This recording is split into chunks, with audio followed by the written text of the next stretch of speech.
વડોદરા દબાણ શાખા દ્વારા તુલસીવાડી શાક માર્કેટ પાસેથી 50 જેટલા દબાણો દૂર કરવાની કાર્યવાહી હાથ ધરવામાં આવી હતી। વડોદરા શહેરના તુલસીવાડી વિસ્તારમાં તુલસીવાડી ચાલીના રહીશોના ગેરકાયદેસર દબાણો અગાઉ દૂર કરવામાં આવ્યા હતા, જે બાદ અહીંયા દબાણો પુનઃ ઊભા થઈ ગયા હતા, જેથી રાહદારીઓ અને વાહન ચાલકોને અહીંથી પસાર થવામાં તકલીફ ઊભી થતી હતી।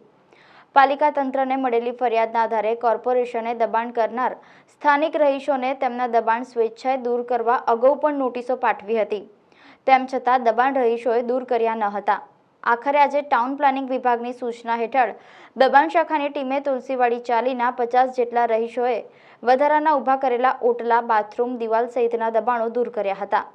2 જેસીબી મશીન, કટર, બ્રેકર સાથે 35 જેટલા કર્મચારીઓનો સ્ટાફ અને ભાંડવાડા પોલીસની ટીમને સાથે રાખીને સમગ્ર કાર્યવાહી કરવામાં આવી હતી। રોજ કમિશનર સાહેબ શ્રીના આદેશ અને ડાયરેક્ટર સાહેબનું સૂચન મુજબ કારેલીબાગમાં તુલસીવાડીમાં ગટર લાઇનની ઉપર આવતા, ડ્રેનેજના લાઇનની ઉપર આવતા રસોડા, બાથરૂમ એના બાંધકામ જે પણ ગેરકાયદેસર બાંધકામ છે તે તોડવાની કામગીરી કુંભારવાડા પોલીસ સ્ટેશનનો સ્ટાફ સાથે રાખી તથા ટીડીઓનો સ્ટાફ સાથે રાખીને હાલ કામગીરી ચાલુ છે। કેટલા મકાનો તોડવામાં? આશરે 50 યુનિટ જેવું જાણવા મળેલ છે। મારું નામ દેવુભા, દબાણ ઇન્સ્પેક્ટર તથા ERO IC દેવુભા ગોહિલ।